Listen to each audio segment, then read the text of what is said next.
അസ്സലാമു അലൈക്കും വറഹ്മത്തുള്ളാഹി. പ്രിയ സഹോദരി സഹോദരന്മാരെ,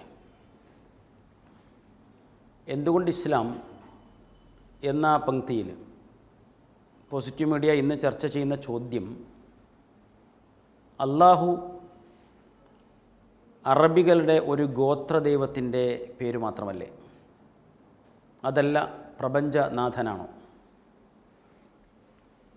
നമുക്കറിയാവുന്ന പോലെ സമീപകാലത്ത് നാസ്തികരും ഫാസിസ്റ്റുകളും കൈകോർത്തു പിടിച്ച് നടത്തിക്കൊണ്ടിരിക്കുന്ന ചില പ്രചാരണങ്ങളുടെ ഉപോത്ബലകമായി ഉയർന്നു വന്നിട്ടുള്ള ഒരു ചോദ്യമാണ്, അള്ളാഹു അറബികളുടെ അല്ലെങ്കിൽ ചില ഗോത്രങ്ങളുടെ മാത്രം ദൈവമല്ലേ എന്ന ചോദ്യം.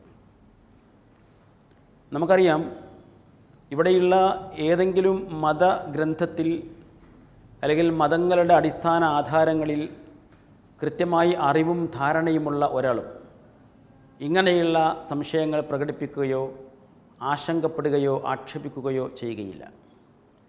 ക്രിസ്തുമതത്തിൻ്റെ അടിസ്ഥാന പ്രമാണങ്ങൾ പഠിച്ചു മനസ്സിലാക്കിയിട്ടുള്ള ഒരു ക്രൈസ്തവ പണ്ഡിതൻ അള്ളാഹു മുസ്ലിങ്ങളുടെ മാത്രം അല്ലെങ്കിൽ അറബികളുടെ മാത്രം ഒരു ദൈവമല്ലേ എന്ന് ചോദിക്കില്ല. അതുപോലെ തന്നെ ഹിന്ദുമതത്തെ അതിൻ്റെ പ്രമാണങ്ങളിലൂടെ കൃത്യമായി പഠിച്ചു മനസ്സിലാക്കിയിരിക്കുന്ന ഒരു ഹൈന്ദവ സന്യാസി അല്ലെങ്കിൽ ഒരു ഹൈന്ദവ പണ്ഡിതൻ, അദ്ദേഹവും അള്ളാഹു എന്ന് കേൾക്കുമ്പോൾ അത് മുസ്ലിങ്ങളുടെ മാത്രം ദൈവമല്ലേ എന്ന് ചോദിക്കുകയില്ല. എന്നാൽ ഇങ്ങനെയുള്ള മതഗ്രന്ഥങ്ങളിലൊന്നും കൃത്യമായി അറിവും ധാരണയും ഇല്ലാത്ത, അതോടൊപ്പം നാസ്തികരുമായൊക്കെ കൈകോർത്ത് പിടിച്ചുകൊണ്ട് ഫാസിസത്തെ സഹായിച്ചു കൊണ്ടിരിക്കുന്ന ചില ആളുകളാണ് ഇങ്ങനെയുള്ള ചില വാദഗതികൾ ഉന്നയിക്കുന്നതും അതിലേക്ക് മറ്റു ചിലരെ ഇങ്ങനെ വീഴ്ത്താൻ വേണ്ടി ശ്രമിച്ചു കൊണ്ടിരിക്കുന്നുവെന്ന് നമുക്ക് ഈ സമകാലികമായിരിക്കുന്ന സാഹചര്യങ്ങളിലൂടെ മനസ്സിലാക്കിയെടുക്കാൻ സാധിക്കുന്ന ഒരു യാഥാർത്ഥ്യമാണ്. നമുക്കറിയാം, വിശുദ്ധ ഖുർആൻ മനുഷ്യനോട് ആദ്യമായി വായിക്കുവാനും പഠിക്കുവാനും ചിന്തിക്കുവാനും ആലോചിക്കുവാനും ആവശ്യപ്പെടുമ്പോൾ മനുഷ്യൻ്റെ തന്നെ സൃഷ്ടാവായിരിക്കുന്ന ദൈവത്തെ, രക്ഷിതാവിനെ അറിയാനും പഠിക്കുവാനുമാണ് ആവശ്യപ്പെട്ടത്. ഈ പ്രപഞ്ചത്തിൻ്റെ നാഥനും സൃഷ്ടാവും സംരക്ഷകനുമായിരിക്കുന്ന ദൈവം അത് ഏതെങ്കിലും ഒരു മതവിഭാഗത്തിൻ്റെ അല്ലെങ്കിൽ ഒരു ഗോത്രവർഗത്തിൻ്റെ ഒരു ഭാഷക്കാരുടെ മാത്രം ദൈവമാണ് എന്ന് പറയാൻ ആരെങ്കിലും ശ്രമിക്കുന്നുവെങ്കിൽ ആ പറയുന്നവർ സ്വയം ചെറുതായി പോവുക മാത്രമാണ് ഉണ്ടാവുക എന്നുള്ളത് മറ്റൊരു വസ്തുതയാണ്.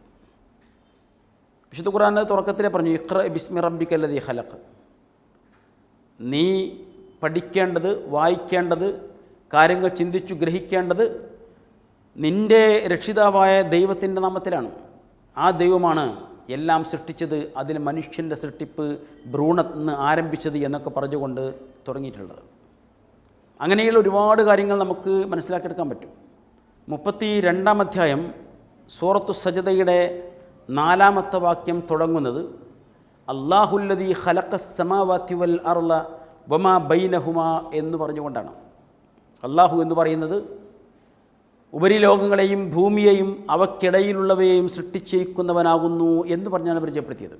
അഥവാ പ്രപഞ്ചനാഥനായിരിക്കുന്ന സൃഷ്ടികർത്താവായിരിക്കുന്ന ദൈവത്തിന് ഖുർആൻ പരിചയപ്പെടുത്തിയിരിക്കുന്ന അല്ലെങ്കിൽ അറബി ഭാഷയിൽ പറയുന്ന പേരാണ് അള്ളാഹു എന്ന് ചുരുക്കം.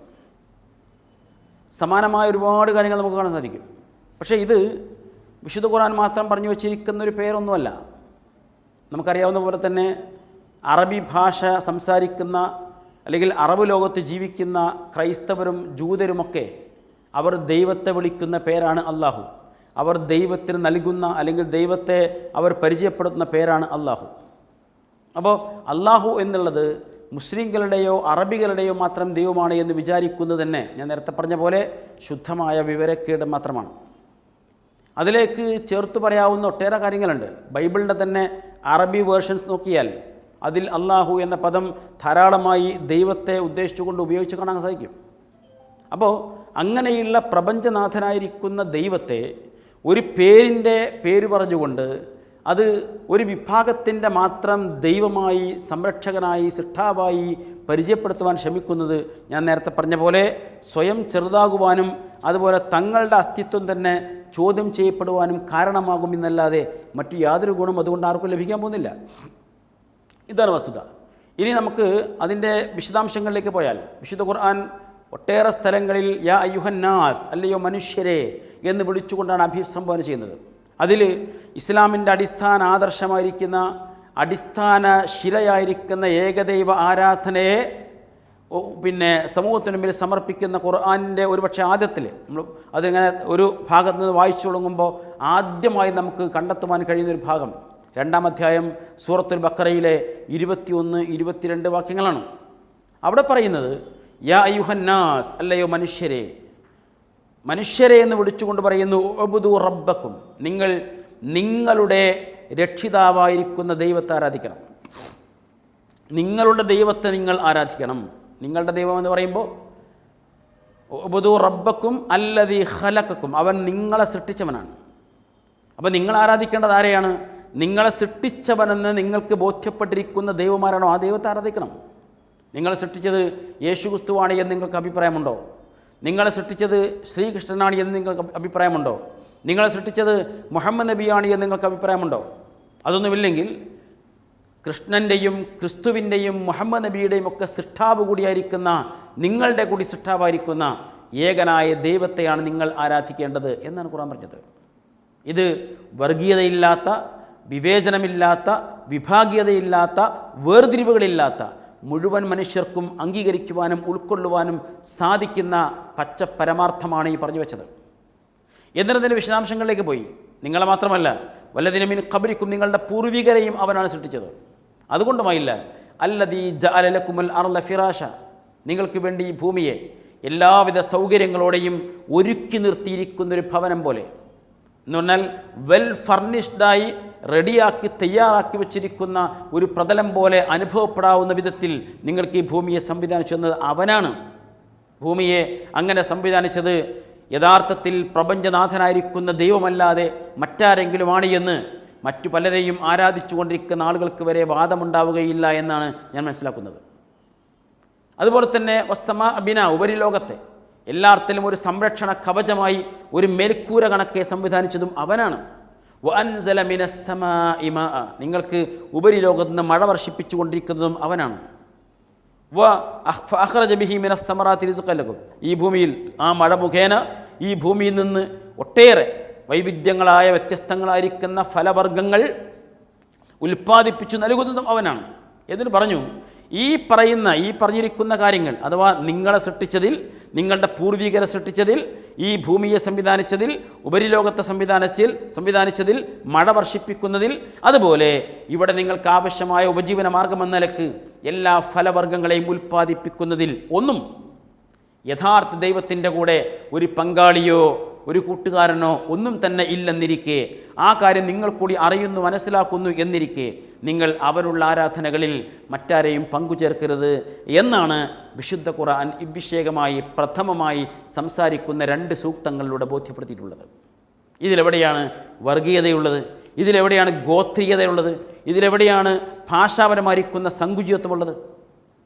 അപ്പോൾ ഇങ്ങനെ ഞാൻ സൂചിപ്പിച്ചതുകൊണ്ടാണ് അള്ളാഹു എന്ന പേര് കേൾക്കുമ്പോൾ ആർക്കെങ്കിലും അസഹിഷ്ണുത തോന്നുമെങ്കിൽ, അല്ലെങ്കിൽ സങ്കുചിതത്വം തോന്നുമെങ്കിൽ, അല്ലെങ്കിൽ അത് ഉൾക്കൊള്ളാൻ കഴിയായിക വരുന്നുണ്ടെങ്കിൽ അതിൻ്റെ പ്രധാനപ്പെട്ട കാരണം അവരൊന്നും അവരവരുടെ മതവിശ്വാസങ്ങളെക്കുറിച്ച് പോലും കൃത്യമായി പഠിക്കുവാനോ മനസ്സിലാക്കുവാനോ ശ്രമിച്ചിട്ടില്ല, അല്ലെങ്കിൽ ശ്രമിക്കുന്നില്ല എന്നതാണ്.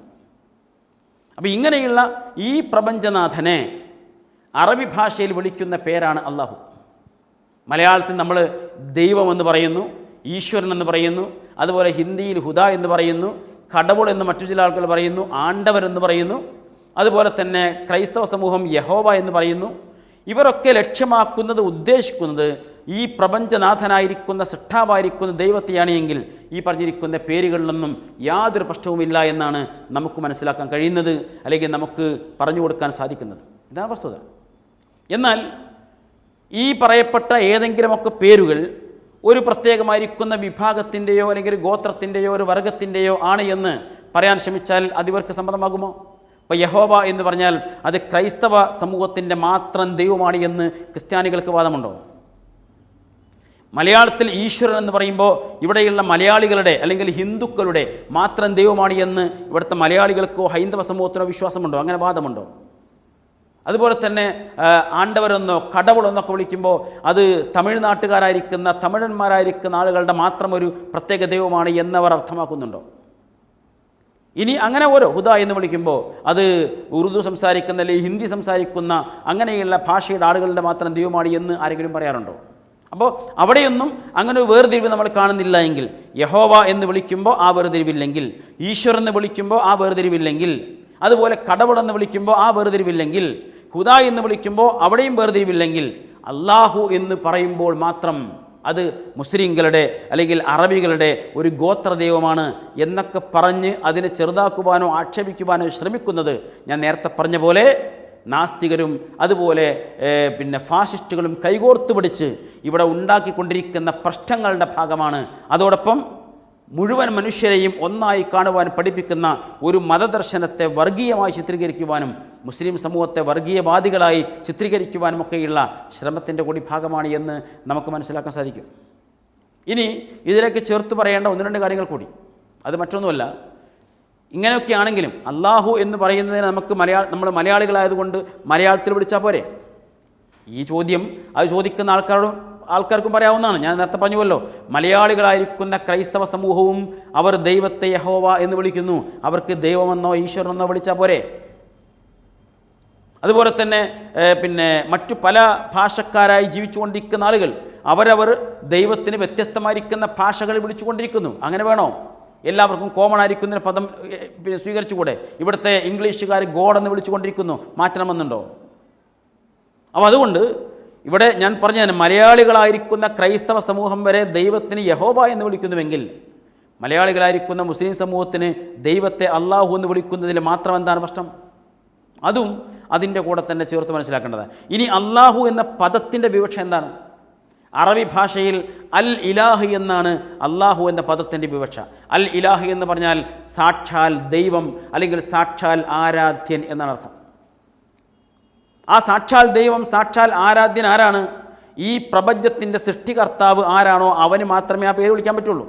അതുകൊണ്ടാണ് ഇസ്ലാമിൻ്റെ സത്യസാക്ഷ്യത്തിൻ്റെ തുടക്കത്തിൽ ലാ ഇലാഹ, മറ്റു ആരാധ്യന്മാരൊന്നുമില്ല അല്ലെങ്കിൽ മറ്റ് ആരാധ്യന്മാരൊന്നും യഥാർത്ഥ ആരാധ്യന്മാരല്ല, ഇല്ലല്ല, യഥാർത്ഥ അഥവാ സാക്ഷാൽ ദൈവമായ ആരാധ്യനായിരിക്കുന്ന ആരാധ്യനല്ലാതെ മറ്റാരും യഥാർത്ഥത്തിൽ ദൈവമല്ല അല്ലെങ്കിൽ ആരാധ്യനല്ല എന്ന് പറയുന്ന അവിടെയാണ്.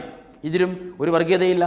കാരണം പ്രപഞ്ചത്തിൻ്റെ സൃഷ്ടാവായ മനുഷ്യൻ്റെ സൃഷ്ടാവായ അവന് സംരക്ഷണം നൽകിക്കൊണ്ടിരിക്കുന്ന, അവനാവശ്യമുള്ള എല്ലാം യഥേഷ്ടം നൽകിക്കൊണ്ടിരിക്കുന്ന ഒരു സൃഷ്ടികർത്താവ് മാത്രമാണ് അവൻ്റെ ആരാധനകൾ സ്വീകരിക്കുവാനും അർഹനായിട്ടുള്ളത് എന്നേ അവിടെ പറഞ്ഞു വെച്ചുള്ളൂ.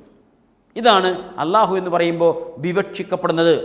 അതേസമയത്ത് ഇതിൽ വർഗീയത ഉണ്ടാകുമായിരുന്നു. നിങ്ങൾ യേശുക്രിസ്തുവിനോട് പ്രാർത്ഥിക്കാൻ പാടില്ല, പകരം മുഹമ്മദ് നബിയോടാണ് പ്രാർത്ഥിക്കേണ്ടത് എന്ന് പറഞ്ഞിരുന്നുവെങ്കിൽ, നിങ്ങൾ ശ്രീകൃഷ്ണനെ ആരാധിക്കുവാൻ പാടില്ല, പകരം മുഹമ്മദ് നബിയാണ് ആരാധിക്കേണ്ടത് എന്ന് പറഞ്ഞിരുന്നുവെങ്കിൽ, എന്നാൽ ഇവിടെ പറയുന്നത് നിങ്ങൾ ശ്രീകൃഷ്ണനെയും യേശുക്രിസ്തുവിനെയും മുഹമ്മദ് നബിയെയും ആരാധിച്ചുകൂടാ, ഇവരുടെ എല്ലാം സൃഷ്ടാവായ സംരക്ഷകനായ ഏകനായ ദൈവത്തെ അഥവാ പ്രപഞ്ചനാഥനെ മാത്രമേ നിങ്ങൾ ആരാധിക്കാവൂ എന്നേ മതം പറഞ്ഞിട്ടുള്ളൂ.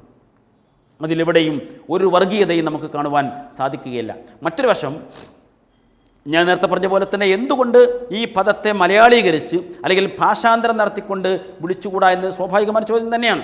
മനസ്സിലാക്കേണ്ടത്, ചില പദങ്ങൾ അതുപോലെ ചില വാചകങ്ങളൊക്കെ അത് ഏതൊരു ഭാഷയിലാണോ ഏറ്റവും ഫിറ്റാവുക അതിൽ തന്നെയായിരിക്കും അത് ഭംഗിയിലും അതുപോലെ പൂർണ്ണമായും ഉപയോഗപ്പെടുത്തുവാൻ സാധിക്കുക എന്നുള്ള വസ്തുതയാണ്.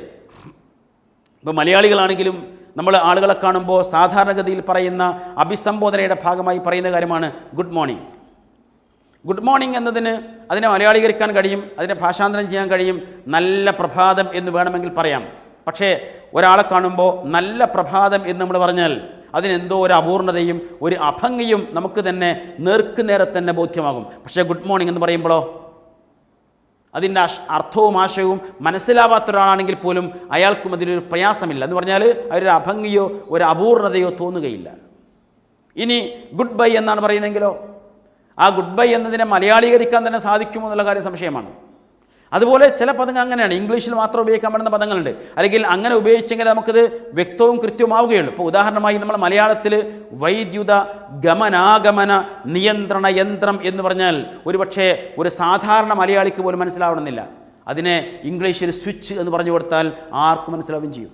അപ്പോൾ അങ്ങനെയുള്ള പദങ്ങൾ അങ്ങനെയാണ്. ഒരു ചെറിയ പദം അതിന് അത്ര വിശാലമായിരിക്കുന്ന അർത്ഥമുണ്ട്, എന്നിട്ടും നമ്മളതിനെ ഇംഗ്ലീഷിൽ തന്നെ ഉപയോഗിച്ചു കൊണ്ടിരിക്കുന്നു. അങ്ങനെ ഉപയോഗിക്കേണ്ടതായിരിക്കുന്ന കുറേ കാര്യങ്ങളുണ്ട്. അതാണ് പറഞ്ഞത്. അപ്പോൾ ആ രൂപത്തിൽ തന്നെ അള്ളാഹു എന്ന് പറയുമ്പോൾ ഞാൻ നേരത്തെ പറഞ്ഞ പോലെ ഒന്ന് ആ പദത്തിൻ്റെ വിവക്ഷ സാക്ഷാൽ ദൈവം, സാക്ഷാൽ ആരാധ്യൻ എന്നാണ്. ആ വിവക്ഷയോടുകൂടി പറയാവുന്ന ഏറ്റവും ആപ്റ്റായിരിക്കുന്ന പദമാണ് അള്ളാഹു.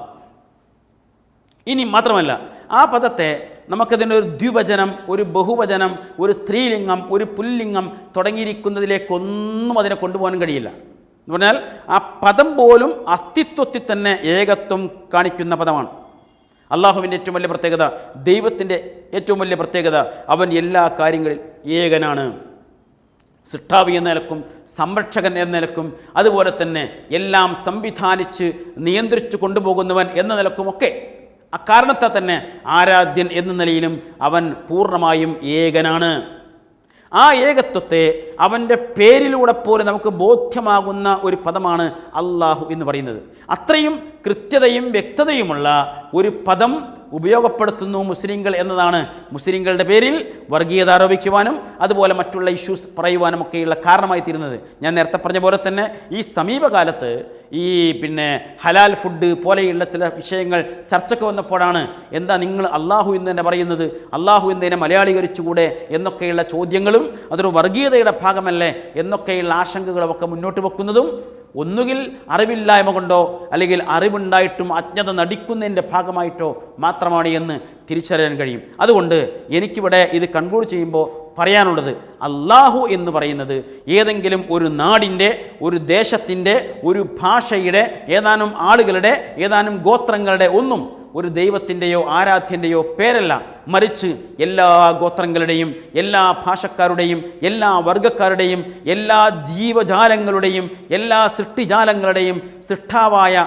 സംരക്ഷകനായ, എല്ലാറ്റിൻ്റെയും നിയന്താവായ ഏകനായിരിക്കുന്ന ദൈവത്തിന് ആ പറഞ്ഞ ആശയങ്ങളെല്ലാം സമ്പൂർണ്ണമായി ഉൾക്കൊള്ളുന്ന വിധത്തിൽ അറബി ഭാഷയിൽ ഉപയോഗിക്കുന്ന പദം മാത്രമാണ് അള്ളാഹു. ആ പദം ഉപയോഗിക്കുന്നതിലൂടെ ഒരാൾ യഥാർത്ഥത്തിൽ വർഗീയവാദിയാവുകയല്ല ചെയ്യുന്നത്, മറിച്ച് കൂടുതൽ എല്ലാവരെയും ഉൾക്കൊള്ളാവുന്ന വിധത്തിലുള്ള ഒരു പൊതു പ്ലാറ്റ്ഫോമിലേക്ക് അവന് എത്തിച്ചേരാൻ കഴിയുകയാണ് ചെയ്യുന്നത്. മാത്രമല്ല, അറബ് ലോകത്താണെങ്കിൽ അവിടെ മുസ്ലിങ്ങളല്ലാത്തവരും ദൈവത്തെ അറിയുന്നതും മനസ്സിലാക്കുന്നതും വിളിക്കുന്നതുമൊക്കെ അള്ളാഹു എന്ന പദത്തിലൂടെ തന്നെയാണ് എന്നുള്ള കാര്യവും കൂടി നാം മനസ്സിലാക്കുമ്പോൾ തീർച്ചയായും ഇതുമായി ബന്ധപ്പെട്ട എല്ലാ ആശങ്കകളും നമുക്ക് അവസാനിപ്പിക്കാൻ കഴിയും. അതുകൊണ്ട് വർഗീയതയില്ലാത്ത ഒരു മതവിശ്വാസം, ഒരു ദൈവവിശ്വാസം പഠിപ്പിക്കുന്ന, അത് ഉൾക്കൊള്ളുന്ന ഇസ്ലാം, അത് ദൈവത്തെ പരിചയപ്പെടുത്തുമ്പോൾ അതിൻ്റെ സമ്പൂർണ്ണമായിരിക്കുന്ന അർത്ഥം ഉൾക്കൊള്ളുന്ന അള്ളാഹു എന്ന പദമാണ് ഉപയോഗിച്ചിട്ടുള്ളത്. എന്നാൽ ഇതേ അള്ളാഹു എന്ന ആ സൃഷ്ടികർത്താവായിരിക്കുന്ന ദൈവത്തിൻ്റെ വിശേഷണങ്ങളും നാമങ്ങളുമൊക്കെയായി ഒരുപാട് പദങ്ങൾ വിശുദ്ധ ഖുർആനിലും മറ്റുമൊക്കെ നമുക്ക് കാണാൻ സാധിക്കുകയും ചെയ്യും. അതൊക്കെ അവൻ്റെ ചില വിശേഷണങ്ങളുമായി, പ്രത്യേക പ്രവർത്തനങ്ങളുമായൊക്കെ ബന്ധപ്പെടുത്തി നമ്മൾ വിളിക്കുമ്പോൾ എല്ലായ്പ്പോഴും കോമണായി വിളിക്കാൻ കഴിയുന്ന ഏറ്റവും പ്രധാനപ്പെട്ട ആ നാമം തന്നെയാണ് അള്ളാഹു എന്ന് പറയുന്നത്. അത് ദൈവത്തിൻ്റെ നാമമാണ്, പ്രപഞ്ചനാഥനായിരിക്കുന്ന സൃഷ്ടാവിൻ്റെ നാമമാണ്. ഞാൻ നേരത്തെ ഇടയ്ക്കൊക്കെ സൂചിപ്പിച്ച പോലെ തന്നെ കൃഷ്ണൻ്റെയും ക്രിസ്തുവിൻ്റെയും മുഹമ്മദ് നബിയുടെയും സൃഷ്ടാവും സംരക്ഷകനുമായിരിക്കുന്ന ദൈവമാണ്. ആ ദൈവത്തെയാണ് നമ്മളും ദൈവം ആയി കാണുന്നത്, സൃഷ്ടാവായി കാണുന്നത്. അവനെയാണ് അള്ളാഹു എന്ന് വിളിക്കുന്നത്. അവനാണ് ഈ പ്രപഞ്ചത്തിൻ്റെ നാഥൻ എന്നുകൊണ്ട് തന്നെ എല്ലാവരുടെയും ആരാധ്യനും അവൻ മാത്രമായിരിക്കും. അതാണ് ഇസ്ലാമിൻ്റെ ആശയത്തിൻ്റെ അടിത്തറ എന്നുകൂടി ഈ സന്ദർഭത്തിൽ സൂചിപ്പിക്കുകയാണ്. കാര്യങ്ങളെ യഥാവിധി മനസ്സിലാക്കുവാനും ചിന്തിക്കുവാനും നാം ശ്രമിക്കുക. ഇങ്ങനെ ചില ആളുകൾ ഉണ്ടാക്കുന്ന ആശയക്കുഴപ്പങ്ങളിൽ നിന്ന് നമുക്ക് തന്നെ സ്വയം രക്ഷപ്പെടുവാൻ ഒരു പ്രയാസമുണ്ടാവുകയില്ല. കാര്യങ്ങളെക്കുറിച്ച് സുതാര്യമായി, നേർക്കുനേരെ, നല്ല മനസ്സോടെ, നിഷ്കളങ്കമായി അഭിമുഖീകരിക്കുവാനും ആലോചിക്കുവാനും സാധിക്കണം. അതിനാണ് ശ്രമിക്കേണ്ടത്. ദൈവം നമ്മെ എല്ലാവരെയും അനുഗ്രഹിക്കുമാറാവട്ടെ. വആഖിറു ദഅവാന അനിൽ ഹംദുലില്ലാഹി റബ്ബിൽ ആലമീൻ. അസ്സലാമു അലൈക്കും വറഹ്മത്തുള്ളാഹി.